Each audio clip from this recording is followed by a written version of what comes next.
Estudo da Epístola do Apóstolo Paulo aos Efésios. Eu havia parado no último áudio, no capítulo... havia encerrado o capítulo 5,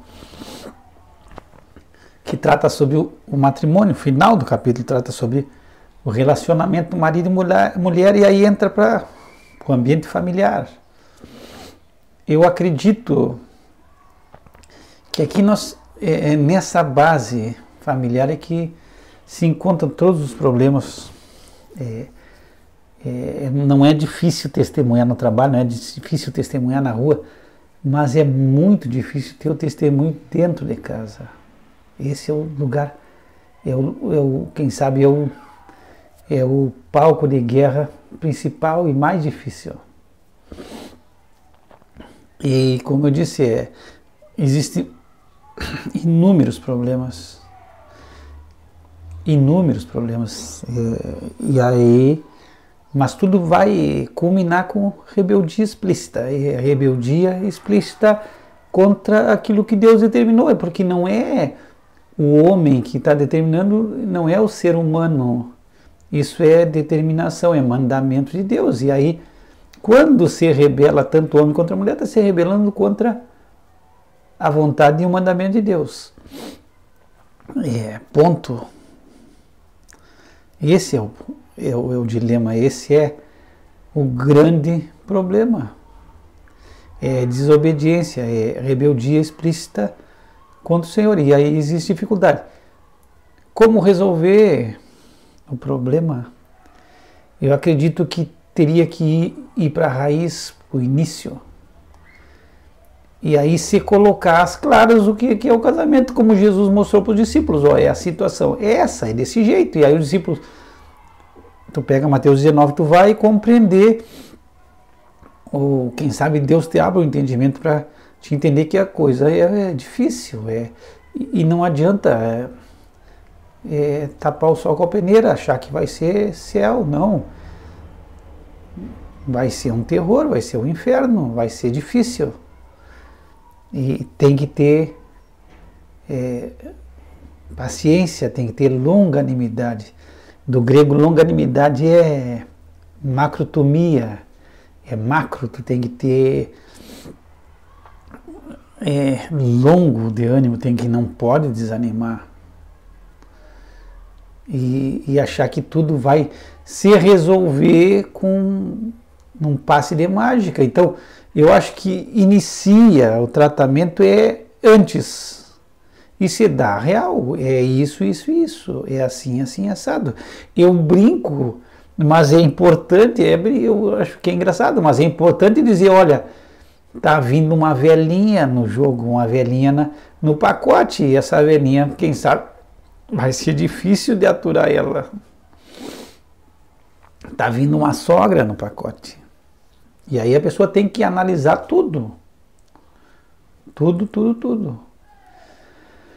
E tomar uma decisão à luz da verdade. Se está disposto, mas tem que ser real. Eu via assim, o meu trabalho era muito difícil. Nós trabalhávamos com jovens. Mas uma coisa na minha vida profissional eu me apercebia que todos aqueles que vinham esperando o pior, estavam conscientes que ia ser um terror, se davam bem. Aqueles que estavam esperando o pior e estavam conscientes que ia ser um terror a vida deles ali, na nossa profissão, se davam bem e gostavam. Mas quem estava esperando que ia ser um céu rapidamente se decepcionava e não aguentava. E isso aí eu observei muito. Quando eu iniciei, eu não queria, eu estava como um gato em bolsa, eu estava com vontade de saltar fora, eu estava com muita vontade de sair fora. Se me dessem a chance, eu saltava fora. e depois gostei. E foi uma profissão que eu recomendo, que eu sempre recomendo. Eu acho que é digna, é correta. E eu tenho um filho mais velho que seguiu a mesma profissão que eu. E eu acho que é digna a profissão. É muito boa. Mas se esperava, tu tem que chegar esperando o pior. Não pode esperar que vai ser céu, que não vai ser. E eu acho que aí é que entra, quem sabe esse ponto, o início, já mostrar a real, é assim, assado. E eu digo, se eu tivesse hoje e fosse tratar antes, eu ia pegar testemunha, eu não ia ser bobo, eu quero, não sei nem se ia ser os padrinhos, mas eu digo 7 testemunhas de cada lado. E aí tu declara, eu vou te falar tudo o que vai acontecer, eu vou te dar um histórico do que vai ser a tua vida a partir de hoje. E os testemunhos estão aqui, e aí tu vai dizer diante deles tudo que tu sabia, que tu não entrou aqui, tu não está entrando de bobo. E com isso eu não estou dizendo que é um terror, não é. Mas a gente tem que entrar consciente, esse é o problema. Eu não estou querendo dizer, olha, não, ninguém case, não. Eu só quero que a pessoa case consciente que não é assim como as pessoas pensam, que não vai ser um céu, que tem dificuldades e que é muito fácil simplesmente já casar pensando, não, se não dá certo eu separo. Bom, então as pessoas já entram nessa ideia, aí é óbvio, ou com egoísmo, ou com coisa. Então, e sem obedecer ao plano de Deus, é óbvio, já começou errado, não quer obedecer, não vai se colocar, não vai cumprir a sua tarefa e não vai. Eu sei que muitas vezes um vai se prevalecer, o homem pode se tornar prevalecido, a mulher pode se tornar prevalecida, qualquer um dos dois. Mas tem que haver a consciência de que eu tenho que fazer a minha parte. Eu também não vou ser bobo, mas eu primeiro tenho que pensar em fazer a minha parte. E depois, opa, tá passando. E nesse ponto trazer as testemunhas. A testemunha está aqui. Tem testemunha. E Deus é o principal testemunha ocular. Eu falo hoje testemunha para a pessoa, pelo menos, ter pessoas que viram o que a pessoa disse no dia que a pessoa quiser sair fora. E ele tem que encarar aquelas pessoas que ele encarou quando ele estava todo feliz. Porque Deus, não, tá, com Deus tá, vai. E penso que Deus é bobo. Deus não é bobo de ninguém. Eu gosto de Eclesiastes 8:11. E tu pode marcar na tua Bíblia, na minha Bíblia está bem marcadinho. Porque não se executa logo o juízo sobre toda a má obra. O coração dos filhos dos homens está disposto a fazer o mal. Então, Deus não executa logo o juízo, ele é misericordioso, ele espera que tu te arrependa. Mas ele vai executar o juízo, pode ficar tranquilo. Então, não pensa que tu vai sair ileso, que tu vai sair com as tuas e tu vai sair ileso. Nem Davi, que era o homem segundo o coração de Deus, saiu ileso, ele levou, ele se quebrou. Então, não pensa que tu é queridinho de Deus, que tu vai sair com as tuas e vai dar certo. Que tu diz, eu sou assim, Jesus, eu sou assim, Jesus, e sou assim, e pronto, eu não vou mudar. E pensa que Jesus, assim, vai ser o teu bobo. Tá, pô, é assim, que legal. Não, Jesus vai tratar contigo. E vai te quebrar, e vai ter amassar, pode ter certeza. Se tu é filho de Deus, pode te preparar que vai vir repressão, vai vir correção e vai vir castigo severo, porque Deus, aqueles que Ele ama, Ele castiga, não te preocupa. Se tu sai com as tuas e não está com castigo e não recebe castigo, aí tu te lembra, não sou filho. Porque se tu for filho, tu vai levar um castigo severo, tu vai entrar pelo cano, pode ficar tranquilo.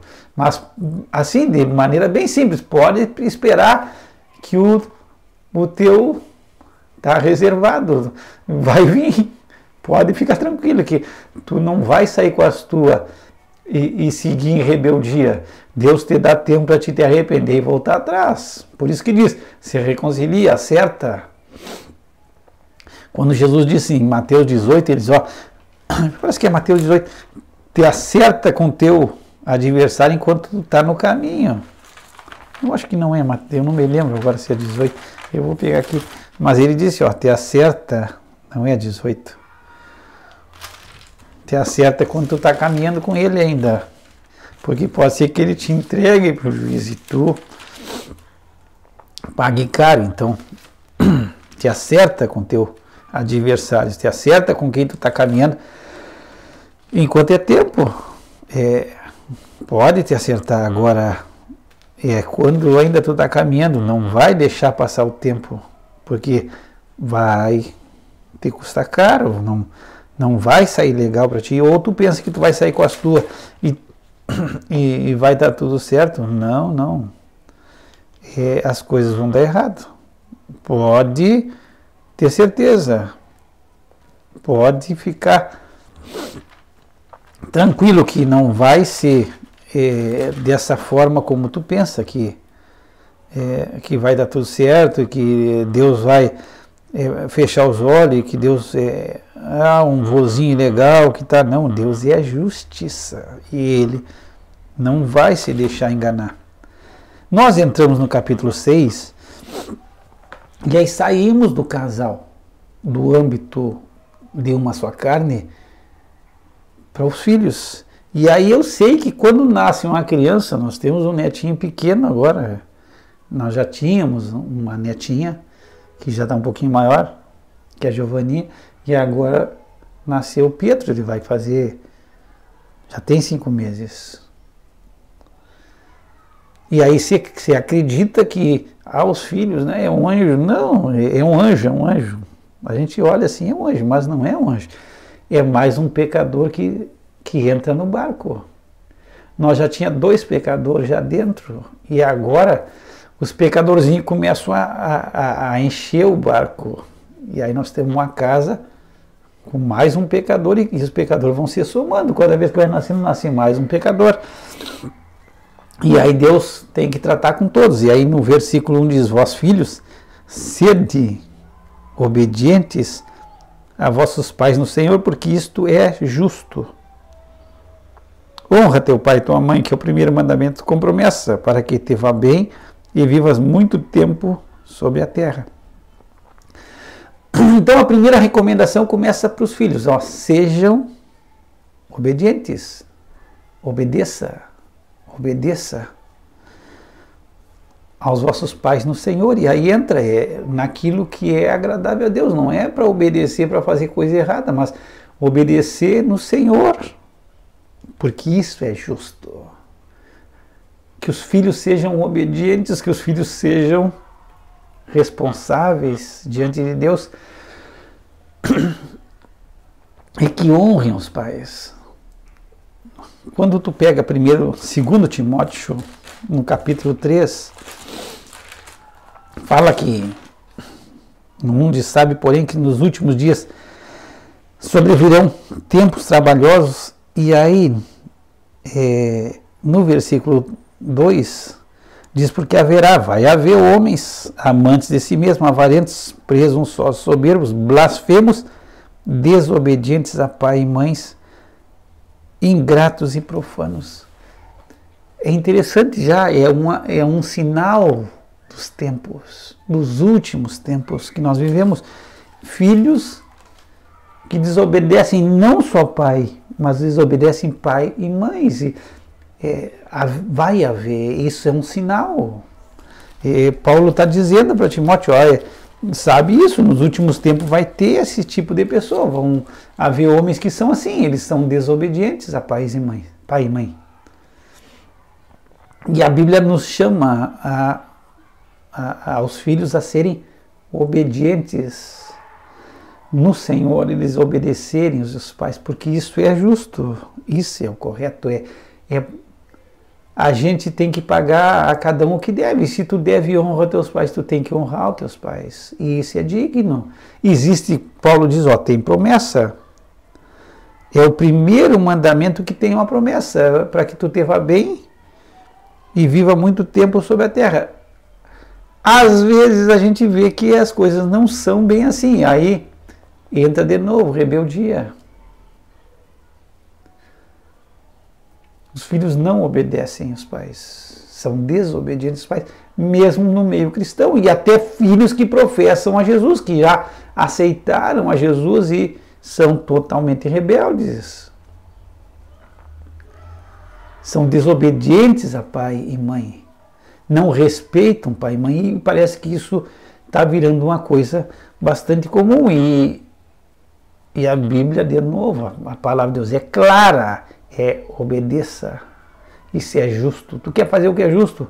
Obedeça o teu pai e tua mãe no Senhor. A pai e mãe, os dois. Honra teu pai e tua mãe. Sabe que, assim, se nós pegarmos o passado... Então, vamos pegar o livro de Provérbios. Provérbios fala muito sobre os filhos. Sobre disciplina, que hoje parece que não pode. Mas disse, olha, tu tem que disciplinar o teu filho enquanto há tempo. Se diz aí, parece que tem estudos que diz que o caráter, a formação da criança se dá até os 5 anos. Depois de passou dos 5 anos, tu já não pega mais. Então é nesse período até 5 anos que tu vai colocar ele no plumo, tu vai ensinar ele.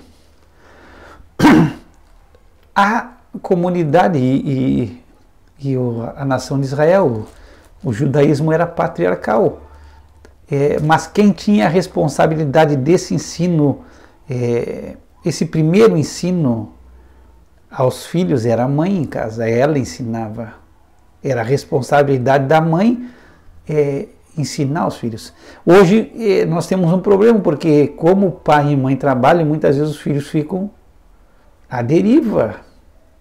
E aí muitas vezes ficam com os avós, ou ficam com uma creche, e muitas vezes esse ensino ele é debilitado.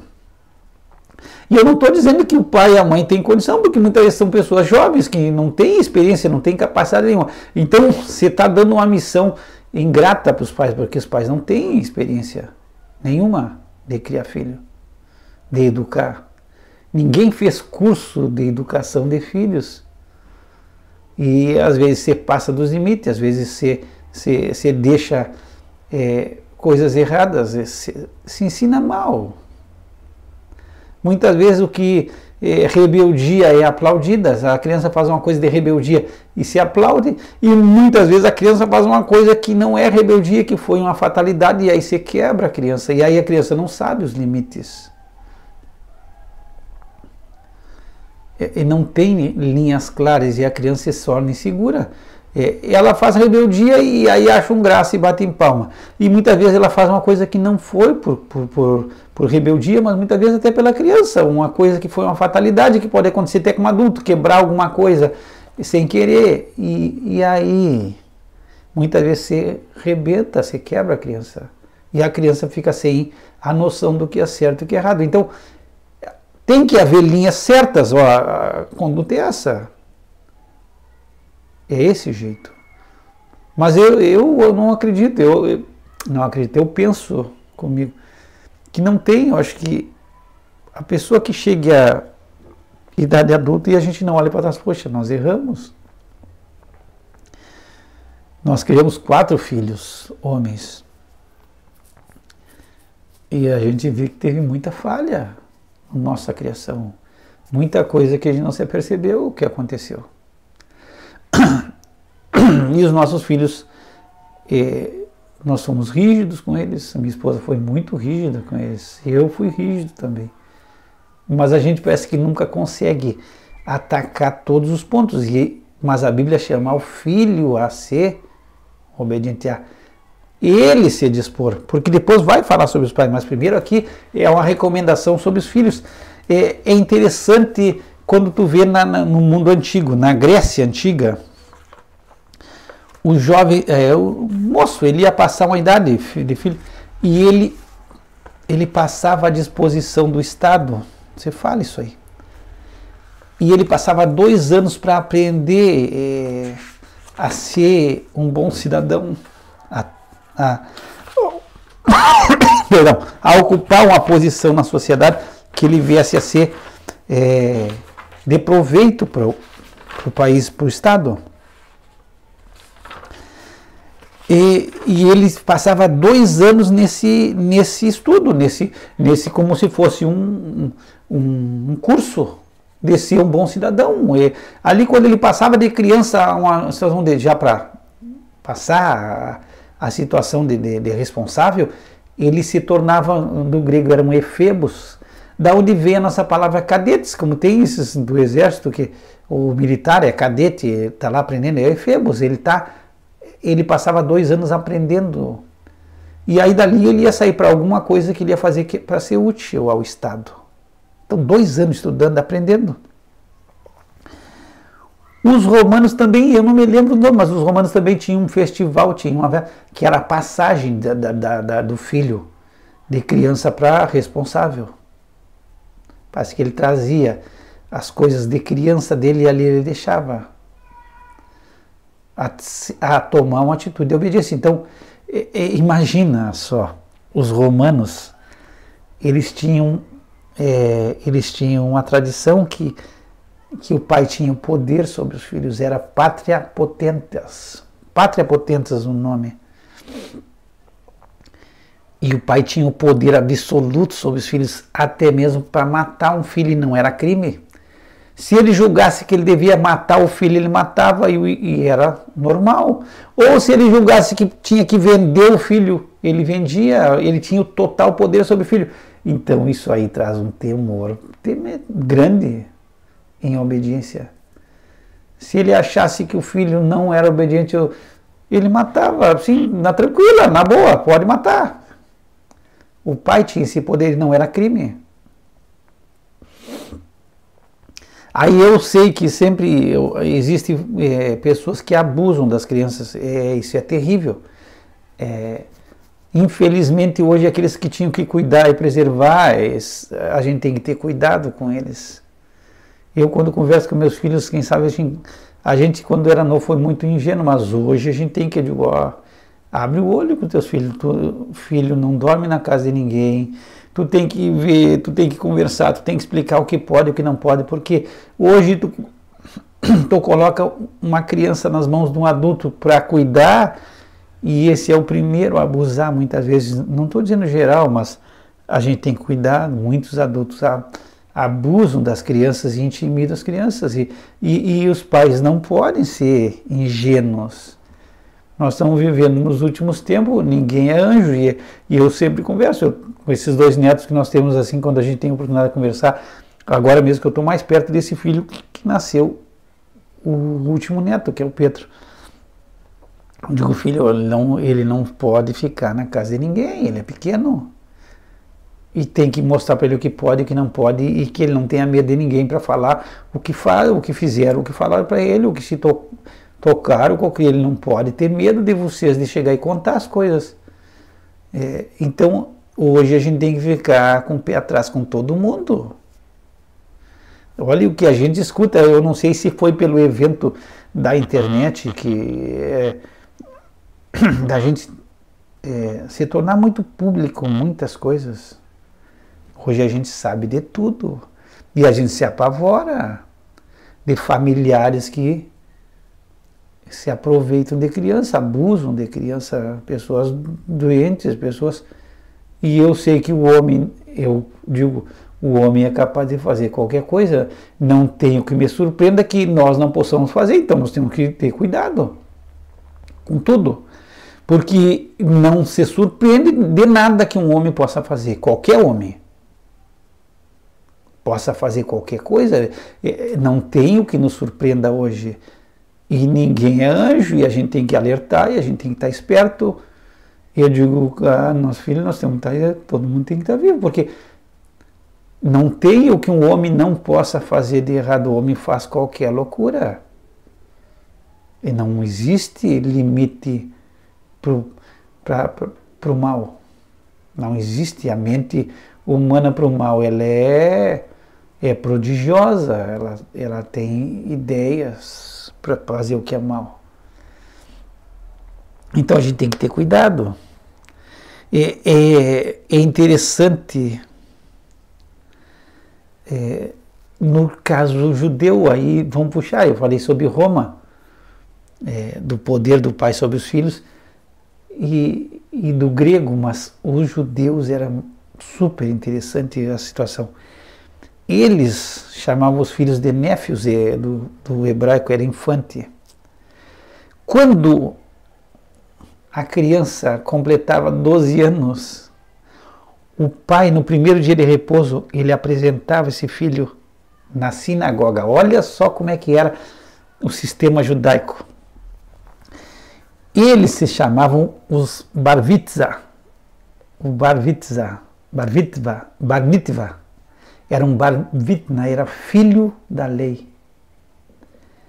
O pai levava esse bar mitva com 12 anos, e o pai apresentava ele na sinagoga, e o pai fazia a seguinte oração: bendito eres tu, Deus, que me tirou a responsabilidade deste menino. Com 12 anos ele assumia a responsabilidade dos seus atos, com 12 anos. Hoje é difícil, parece que com 12 anos é que começam os problemas, não que antes não tenha, mas parece que existe, eu acho que nós temos um critério da adolescência, aí começam os problemas. O adolescente, com 12 anos, o menino judeu, ele assumiu a posição de homem, e diante de Deus ele assumia a sua responsabilidade, não que o pai não fosse tratar, mas o pai diz: tu está me tirando a partir de agora a responsabilidade dele, ele é responsável pelos seus atos. O filho, ele diante, na sinagoga, o filho de 12 anos, ele fazia a seguinte oração: ó meu Deus e Deus de meus pais, nesse dia solene, sagrado, que marca a minha passagem de menino a homem adulto, levanto a ti em humildade as minhas mãos e declaro diante de ti que a partir de agora guardarei os teus mandamentos e serei e levarei as responsabilidades dos meus atos diante de ti. Olha a ideia, a oração do menino. Marcava a passagem dele de menino a homem adulto. Com 12 anos ele já assumia. Hoje nós temos uns marmanjos que não assumem nada, que não saem da casa dos pais nunca. Diz que tem país da Europa que o filho ele não abandona, ele está com idade já avançada e ele não sai debaixo da responsabilidade dos pais, do pai e mãe. E aí o judeu, ele era um bar mitva, é um filho da lei. Com 12 anos ele já era responsável e assumia diante de Deus que ele era já um adulto. E que ele, a partir daquela data, ele guardaria os mandamentos de Deus e teria responsabilidade dos seus atos. Olha a diferença do que nós estamos vendo hoje. Uma criança, praticamente uma criança com 12 anos. E ele estava assumindo, e o pai dizia: obrigado, Senhor, tu me tirou a responsabilidade, agora a responsabilidade é dele, cobra dele. Ele é responsável diante de ti, e eu já fiz a minha parte. E olha só como é diferente. E hoje não, hoje é 12, 13, 14, 15, 16, 17, 18, 19, 20, vão ficando. Se diz que uma história, não diz não, isso diz que é uma real, diz que é uma analogia real. Diz que a águia, ela vai ter os seus filhotes e ela prepara o ninho. E na base do ninho ela coloca espinhos de ponta. Espinho de ponta na base. E aí, com o tempo, os filhotes nasceram, vão crescendo, e ela vai já ensinando eles ali, bota eles nas asas e faz eles andar, eles voltam para o ninho, não são bobos. Só que conforme eles vão aumentando de peso, o ninho já não começa a ficar legal, porque eles estão aumentando de peso e eles começam a sentir os espinhos, e aí começa a ficar ruim, e aí já não se dorme legal, aí já não se passa legal ali naquele lugar, porque eles estão mais pesados, e aí eles começam a afundar, e aí os espinhos começam a espetar e forçam eles a sair do ninho e abandonar aquele lugar. Já não está mais bom, já não está mais legal, eles têm que sair e viver. Quem sabe hoje nós tínhamos que fazer isso na nossa casa, colocar uns espinhozinhos nas camas, e quando bota no colchão bastante espinho, bota uns pregos embaixo, e quando ele vai aumentando de peso, quando ele começar a sentir, opa, não está mais legal. Só que esse é o teu colchão, se tu quer ficar, fica aí, vai sentir até que ele saia, que ele vai enfrentar a vida, que ele vai encarar as coisas. Porque é diferente, hoje parece que não se quer fazer nada, não se assume nada. E Paulo está falando que eles têm que honrar, e eles não honram. Pai e mãe, ao contrário, parece que é um prazer desonrar pai e mãe. E aí perdem a promessa de Deus. Então, é um chamamento aos filhos terem responsabilidade pelos seus atos, que eu estou colocando, que um rapaz judeu, ele passava a ser responsável com 12 anos, e agora nós temos, infelizmente, mesmo no meio cristão, muitos irresponsáveis. Embora que a gente tenha crianças com 10 anos que tem cabeça de adulto, mas tem adulto que tem cabeça de criança, que não tem responsabilidade nunca, que nunca se responsabilizou. E aí entra o problema de Adão e Eva, é a culpa. Sempre coloca a culpa nos outros. Se não é, a culpa é do pai e da mãe. Eles não assumem a sua responsabilidade nunca. Muitas vezes não chegam a lugar nenhum na vida, não vão, mas eles já têm alguém para culpar. Eles acham a culpa. E a Bíblia está chamando a responsabilidade. Obedeça no Senhor, isso é justo. E honra teu pai e tua mãe. E faz o melhor. Tu está levando o teu nome. Eu muito falava para os jovens: não baixa a cabeça, levanta a cabeça. Tu está levando o nome do teu pai e da tua mãe sobre ti. Tu está desonrando a tua família.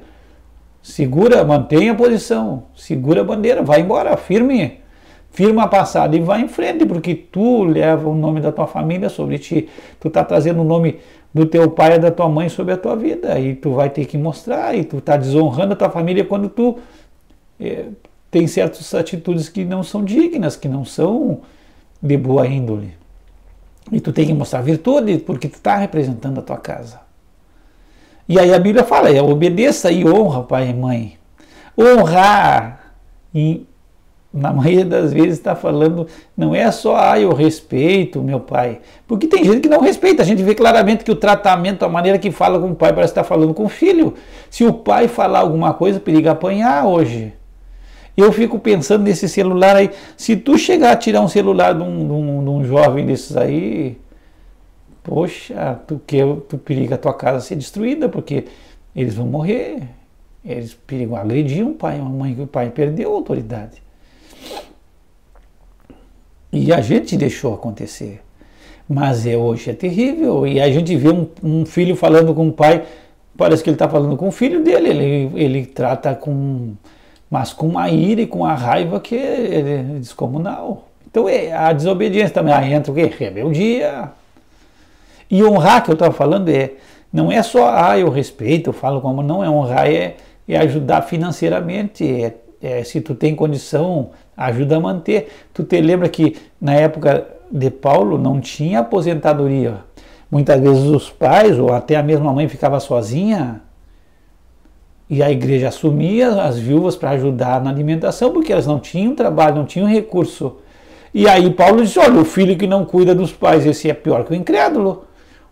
Se uma pessoa, um viúvo, uma pessoa que não tem condição, eles têm filhos, os filhos não cuidam, eles são pior que os incrédulos. Então, esse honrar muitas vezes era sustentar, era agarrar eles quando eles estavam na velhice, e aí abraçar eles e manter.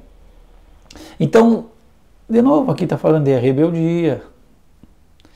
E a gente não tem filhos obedientes. E aí ensinar, quando tu pega em Colossenses, Paulo, ele fala a mesma coisa, ele explica que os filhos têm que obedecer, têm que ser obedientes, têm que ser submissos aos pais no Senhor. E esse é o justo. Isso é que é justo. Pai, nós te damos graça pela tua palavra, que nos ensina e que nos faz acordar. Nós hoje temos filhos desobedientes. Se nós tivéssemos, Senhor, quem sabe esse pátria potentas, quem sabe muito filho ia ser morto, porque são desobedientes, são desrespeitosos. Mas nos ajuda, Senhor, a criar filhos de maneira correta e que os filhos se submetam à obediência, porque é justo. E se é justo, tem que fazer, Pai. Em nome de Jesus.